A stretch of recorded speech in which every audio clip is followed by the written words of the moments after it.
दोस्तों, आप सभी का एम के शाह क्लासेस में स्वागत है।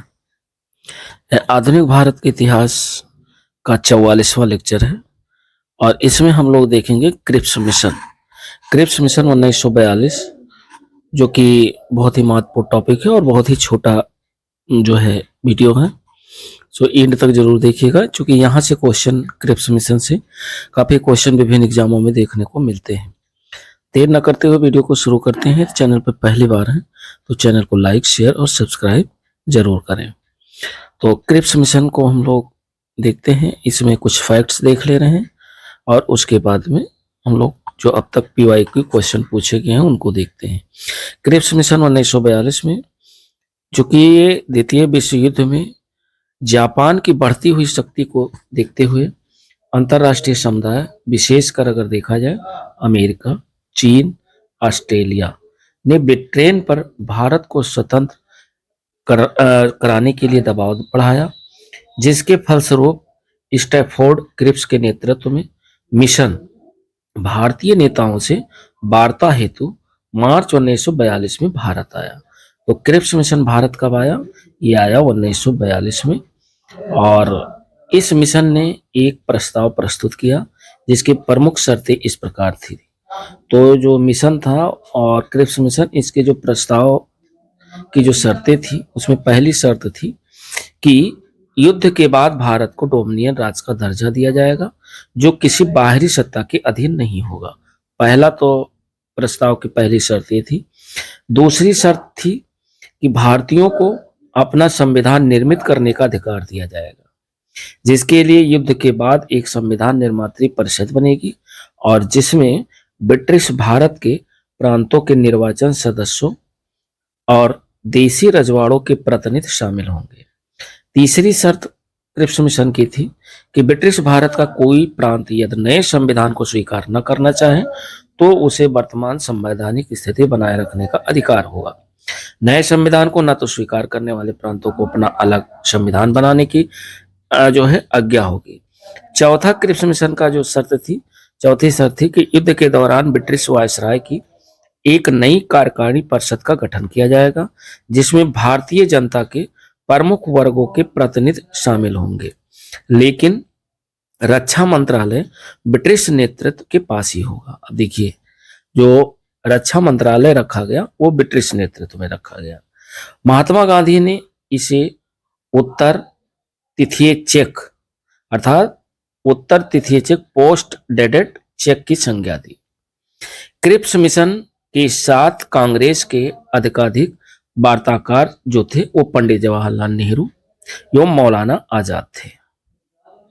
तो ये क्रिप्स मिशन से रिलेटेड कुछ फैक्ट था और इस पे जो क्वेश्चन अब तक पूछे गए हैं उन क्वेश्चनों को हम लोग देखते हैं। पहला क्वेश्चन यही है कि भारत में क्रिप्स मिशन किस वर्ष आया?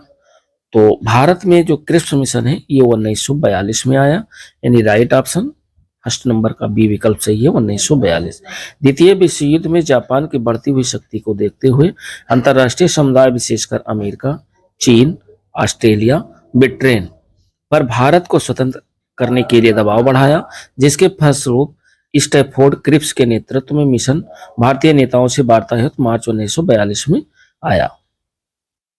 और नेक्स्ट क्वेश्चन 2 नंबर कह रहा है कि ब्रिटानिया सरकार के प्रस्तावों की प्रारूप घोषणा जो सर स्टैफोर्ड क्रिप्स लाए थे में शामिल थे। क्या क्या शामिल था?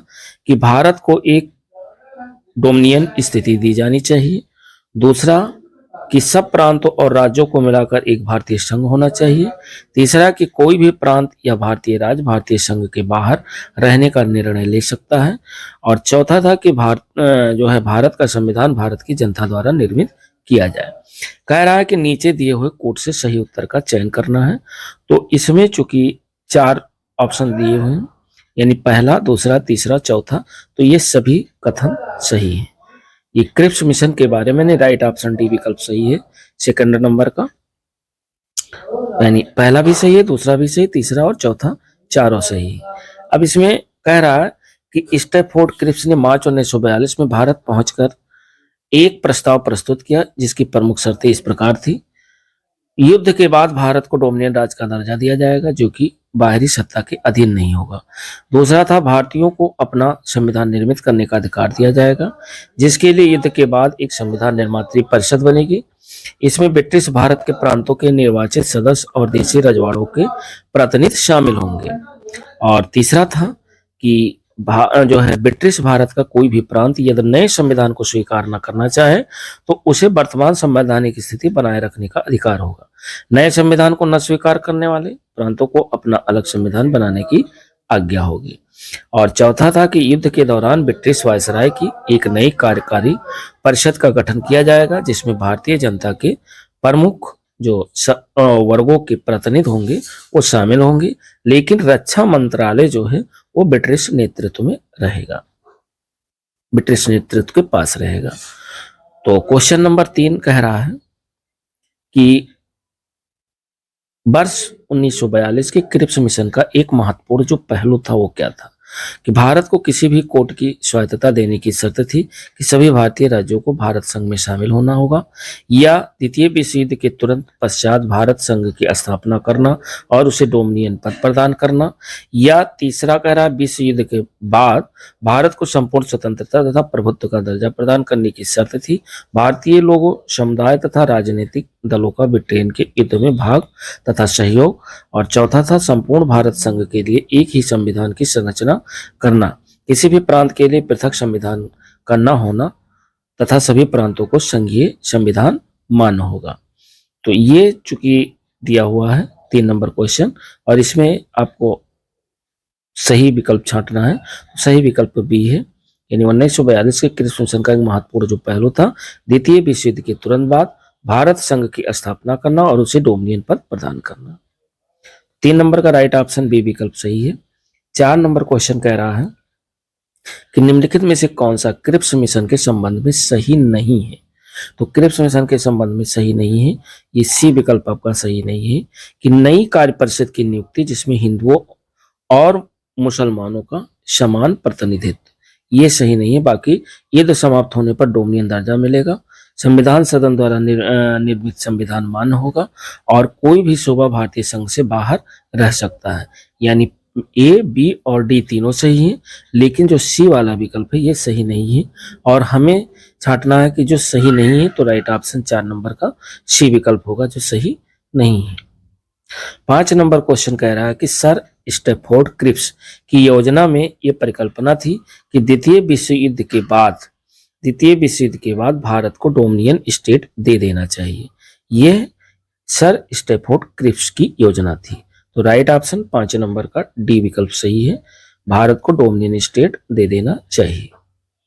6 नंबर क्वेश्चन कह रहा है कि किसकी पुष्टि में क्रिप्स प्रस्ताव एक टूटते हुए बैंक के नाम एक उत्तर दिनांकित चेक यानी पोस्ट डेटेड चेक अपॉन ए क्रॉसिंग बैंक था। तो ये था महात्मा गांधी के अनुसार दृष्टि में, अर्थात राइट ऑप्शन 6 नंबर का ए विकल्प सही है, महात्मा गांधी। रंगून पर जापानी सेनाओं का अधिकार हो जाने पर अमेरिका के दबाव में ब्रिटिश सरकार ने ब्रिटिश मंत्रिमंडल के एक सदस्य पर स्टैफोर्ड क्रिप्स को भारत भेजने का निर्णय लिया, ताकि भारतीय नेताओं के साथ बातचीत करके कोई समाधान ढूंढा जा सके। द्वितीय विश्व युद्ध में उपजी विषम परिस्थितियों में भारतीय समर्थन हासिल करने के लिए जा सके। क्रिप्स भारत में 3 सप्ताह रहे, यानी मार्च अप्रैल 1942, और भारतीय नेताओं के साथ विचार विमर्श करके उन्होंने प्रारूप घोषणा के रूप में अपने प्रस्ताव की घोषणा की। महात्मा गांधी ने इसे टूटते हुए बैंक के नाम एक उत्तर तिथिये चेक की संज्ञा दी थी। क्वेश्चन नंबर 7 कह रहा है, जो कि कोर्ट पर आधारित है, कह रहा है निम्नलिखित कथनों पर विचार कीजिए। क्रिप्स प्रस्ताव में प्रावधान शामिल है।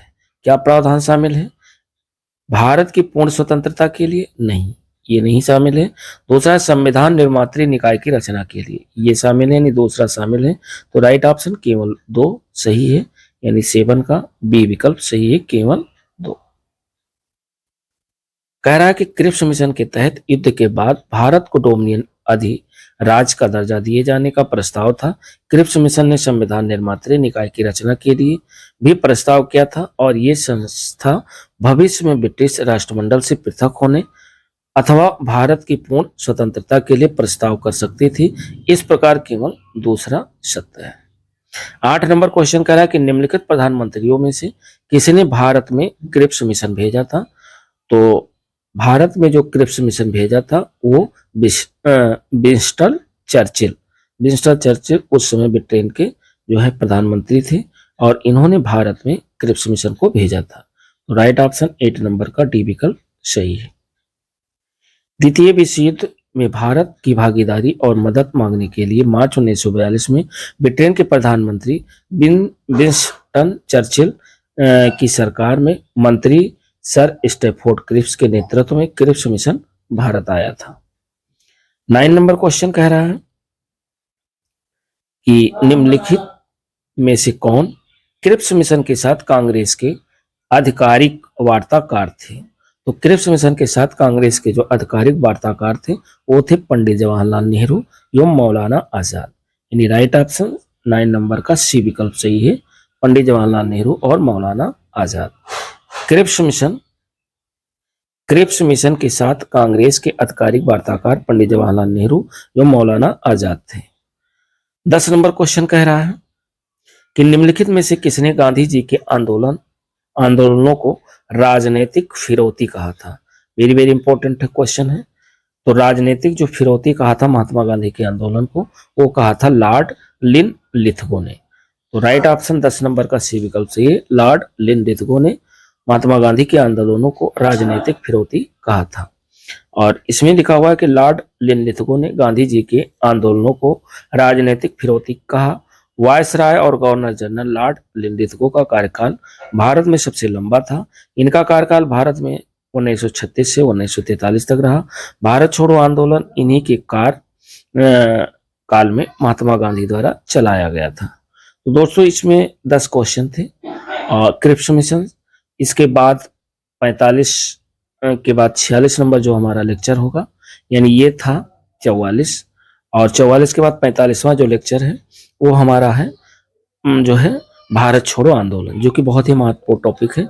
और ये भी महत्वपूर्ण है क्योंकि यहाँ से क्वेश्चन पूछे गए हैं और आ रहे हैं। तो ये छोटा एक टॉपिक था, छूट रहा था, हमने सोचा इसको भी कवर कर लें। कोई भी घटना चक्र का कोई भी टॉपिक छूटे ना। तो दोस्तों अगर आप लोगों को एनसीईआरटी सार संग्रह वन लाइनर देखना है तो प्लेलिस्ट पे चैनल पे जाकर प्लेलिस्ट के माध्यम से हर टॉपिक, चाहे वो इंडियन हिस्ट्री हो या वर्ल्ड हिस्ट्री हो या आप जो है इंडियन ज्योग्राफी, वर्ल्ड ज्योग्राफी और साइंस में फिजिक्स, केमिस्ट्री, बायो, पर्यावरण, पारिस्थितिकी, भारतीय राज्य व्यवस्था, सबका आप chapter by chapter one liner देख सकते हैं। तो जो लोग ना देखे हों वो ऑब्जेक्टिव क्वेश्चन के साथ साथ उसको भी देख सकते हैं। दोस्तों मिलते हैं नेक्स्ट वीडियो के साथ, तब तक के लिए नमस्कार, जय हिंद।